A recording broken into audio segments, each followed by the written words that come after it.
Yeah, the big rave right now is to use those for tracking deer, like after you Yeah, shoot.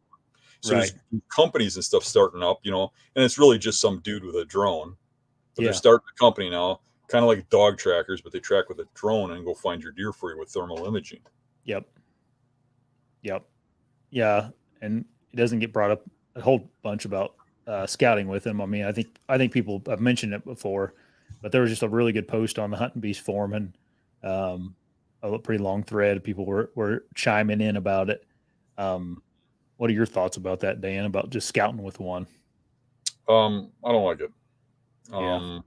But here's the thing: that thermal imaging, when if you got it just to find deer, everybody's like, well, I'd be okay with that. I'd be okay with just finding Yeah. deer with it. Find deer as in like a wounded deer or shot deer. Yeah, wounded or dead Yeah. deer, right? You Hmm. go, you can see the deer plain as day, whether it's day or night.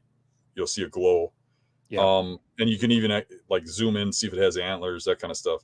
But the trouble with it is if you legalize it for tracking, it would be awfully tempting for anybody to just see where the deer are, and who'd know? Whether it's Yeah. legal or it's not legal, who'd know if you took that and flew it out there? But when you fly it, you could be at the farm or at your house or at the parking lot, and you could be looking at every bedding area and stuff. You could see the bucks in there. You could see where your buck is bedded. For those that think cell cams are cheating, that is like that Yeah. would change the whole game for a lot of people. And the trouble with it is when I say could change the game, it will. There's no going Yeah. back. I mean, when you open that can of technology, there's no going back because um, they can't ban the sale of something like that. They can ban the use of it for hunting. They can't ban the sale of it or the Right. manufacturing. So because it's not endangering anybody and it's a free country, so they can't ban the manufacturing or the sale of it. So if people own it, you better believe people are going to use it. And there's always going to be people who cheat and stuff. I mean, I'm not going to let that bother me in any way. It's just, and it won't, because for me, it's not a competition. If people want to cheat, they're going to cheat. They're going to find a way. But it is sad. I mean, it's sad that Yeah. people just get around the whole scouting, earning it, Hmm. working for it kind of thing, and it's here. I mean, there's nothing you can really do about it. There's going to be Yeah. people that are bitching about it and go out and buy one. Well, I think You, that's you know, another. I think that's another thing. I think we're probably pretty far away from like the average hunter being able to get their hands on one. I mean, I think they're $10,000 to $20,000 for one yeah, of give it those. 2 years and it'll be $20. Right. That's what I meant. I think at this moment in time they're probably um, out of most people's price range. But Yeah, uh, China will mass manufacture them, and people will finance China by buying them. yeah, and then we'll get like 4 or 5 emails a week trying to get sponsors from those Chinese companies to send us one. That's kind of like Dan. You should make your stands in America. I do. Oh, that's Yeah. great, but you're too expensive. So I went to China and bought mine. Yeah. I wanted to really fund the Chinese Communist government, but they will definitely make those drones in China for cheap. It just takes a few years for them to get it down there. Right. That's what I meant. I meant right now. I think it's just the holdup is the cost of them. Some people were saying, which I didn't know this, about how much it costs to hire one of those drone recovery services, and they're saying about $500. Yeah. For some another guy, I think Philip the Wise said there it's 500 in Ohio. In the woods said it's 450 plus 100 if they find it. So that's kind of I expensive. would say on the overall majority of those, 99% of the ones that are found with a drone would have been found with a dog. Yeah, yeah, probably so. I was impressed with the dogs. A good dog will run right to your deer if your deer's laying there dead. If it's shot through the liver or the guts, they're trained to smell that scent. Yeah, I mean, it's a whole different story if you just hire some clown who has a dog. But if you actually get somebody who is trained on how to use dogs properly, like we went with Max Scott. deer Yep. recovery, yeah, and in Hmm. Wisconsin here, and he's really good. I mean, if that Yeah, deer's fine, let dog will run right to it. yeah. I shot a deer probably 4 or 5 years ago now in Indiana. I needed a dog. Couldn't find anybody here. I think it's changed a lot though since then. I think a lot of people have picked it up. Mm-hmm. I got a hold of like 3 different guys, but none of them could come out, in a timely manner. It was all like they're all booked up or too far away or whatever the case may be. But yeah, I didn't know. I figured that drone recovery was pretty expensive, but I didn't know exactly how much it was. Would you pay someone $500 to look for your deer, Dan? Probably not. I'd probably just hire a dog. Yeah. I think I'd Yep. find it pretty easy with a dog. Yep.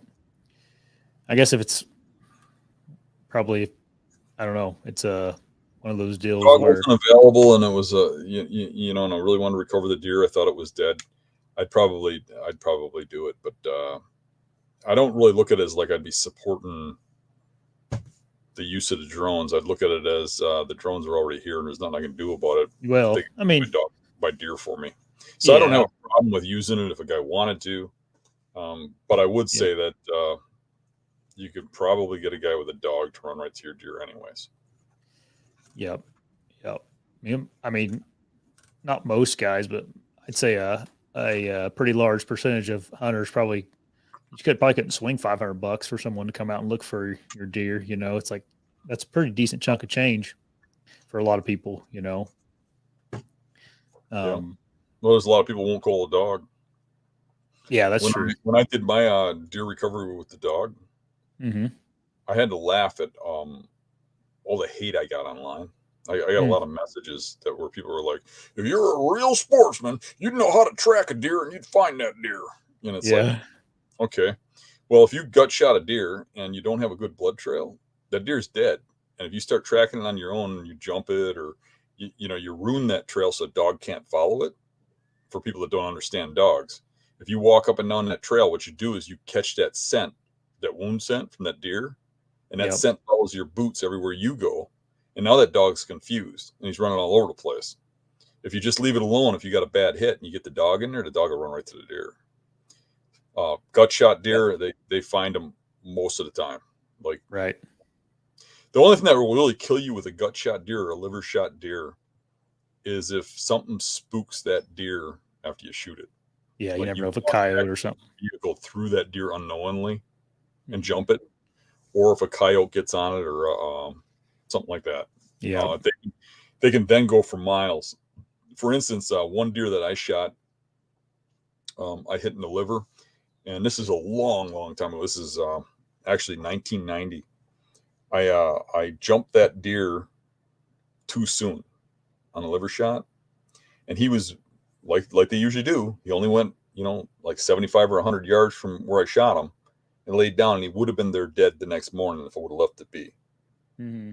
But I didn't. I poked around and I jumped that buck because I was younger and stupider in 1990, right? Sure. That buck jumped up and ran off. But the whole reason I had the balls to go after that deer a little bit early was because I thought I hit it a little better. I kind of knew better, but I was like, well, there's snow on the ground. Yeah. But with that snow, once I jumped that deer, I backed off till morning.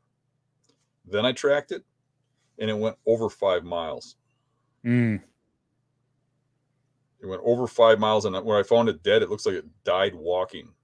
Yeah. Just fell over. Yep. Mm-hmm. Mm. Yeah. I can see how drones would be useful for like DNR and government agencies to try to get a grip on some of the population and things Well, like it'd be good that. for them for law enforcement too. They'd know exactly where you are. They could fly Yep. a drone over you where you can't even see it, and they could see Mm-hmm. it in the tree, Yep. watch you for when you get down. They could see what you're doing, and you wouldn't even know they're there. Yep. Yep. I could definitely see how it would be useful for that kind of thing for law enforcement, um, which is probably not. I mean, not a bad Well, that's a thing. I good mean, thing. It's a good thing. yeah. Yep. Be the eye in the sky. Yeah, they can use it uh, for people illegally using drones. right. Right. I'm sure it is. It would be hard to for a conservation officer to enforce drone stuff because it. I mean, it'd be a challenge to catch someone. They're already so scattered anyway. Yeah, the There's hardest part would be how the law would work. You'd almost have to outlaw to even have one in your possession while you're on public property. yeah, Because the guy could just walk out into the woods where he's away from anybody and then use it. right. Or how do you stop people on private property from using it? Yep. They don't even have to be hunting. So say they outlaw it for scouting. They see a guy out in his backyard flying it. He happens to see some deer. He goes out and hunts and shoots one. Well, when they go to court, he's going to say, well, I was recreationally using this drone. I wasn't scouting. Yeah. How do you prove otherwise? Yeah. So I think it's going to be something that hurts ethical, moral hunters, I think, in hunting. But we've had that stuff before, and we'll have it again. Yeah, sure. I mean, shooting deer at night. It's not going to stop hunting or anything. It's just it's just not something I'm looking forward to for sure. Yeah, it's nothing. I mean, it's just going to be another thing that can be done illegally. It's just like shooting deer at night is illegal, just like this is going to be illegal to use, right. Or just like night vision scopes. I mean, and silencers. People are using them, or shooting a deer during archery season with a gun, or I mean, it's all the same concept. People just abuse it. Not most people. It's going to be a small number of people, I'm sure, just like everything else. But right, those are the ones that stand out in the news and everything. It's interesting though. It will. I guess time will tell. I mean, look at cell cameras. I mean, I'm sure we've all had. I mean, this whole conversation probably got brought up when cell cameras first came out, and most people have embraced cell cameras, and now all of a sudden it's like you start to see the tides turn a little bit, going the other way again, and maybe that'll be something that happens with drones. Maybe, maybe we're at this stage right now where everybody's like, this is bad. Then more people use them, and all of a sudden, states start outlawing them. I see a lot of people who got real angry about cell cams and screamed and stomped their feet and said all kinds of nasty things about it. Now have 20 of them and are using them. And I'm not really comparing cell cameras to drone usage. I think that's not a fair comparison. I think I'm just giving you the example of how the cycle of cell cameras have gone, not necessarily. I mean, honestly, you still got to kill a deer. You still got to step up to where that deer is and kill it. I mean, it still takes some skill. Yeah. But I think it has the potential to make it more like turkey hunting than deer hunting, where you can just see where it's at and just go circle around it. And well, the difference between thermal drones and cell cameras is you're covering way more area. You know what I mean? Oh yeah, like cell cam, you see a spot, you see where a deer is for a second, and then you got to get out there and figure out. You don't know where it bed for sure. You don't know where it's moving for sure. You don't know if it left the area. You don't know if it's still there. Right. You can literally just watch a deer with a drone. You can see exactly where it's going. You can have it way up in the sky. And for anybody that thinks, well, there's leaf cover and stuff, you can see it right through it. Yeah. With thermal imaging, you can see the deer right through the leaf cover and everything. Yeah. And with cell cameras, like deer also, like, if you're not smart with them, deer will get smart to them. They'll figure them out and walk around them and everything else. Whereas a drone, they don't even know it's there. Yeah. Now, if you had fly one right by it or something, it wouldn't like that. But you don't have to fly it right by it. You can be however many hundred of feet up in the air. I mean, my little dinky one, I have like a filming one. It's not thermal imaging, but it's that Maverick Mini or something too. I can't remember what it's called, but DJI makes it. It's like this big, and I can fly it 2 miles away from my house. And it's nothing. It's like a $500 or $600 drone. So that technology is affordable now. My wife bought me 2 drones to film with, like for filming when you're walking out and stuff. Yeah. And I can get about 10 feet before I crash.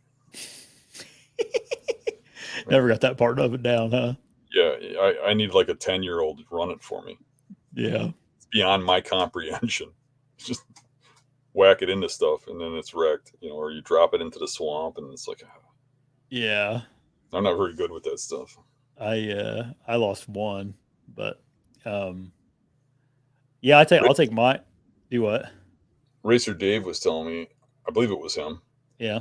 He was in way back in a swamp near me, and a drone came flying out there, found him. It was flying around his stand watching him. Mm. He said he was pretty annoyed by it. Yeah. It's probably the government, Dave. No. I don't I was trying to get Dave all fired up. Yeah. But I don't Take know, it we'll out. see. Take it out with your concealed carry. Yeah. You're scared for your life. If you want to watch another video, click right here. But don't forget to subscribe before you leave.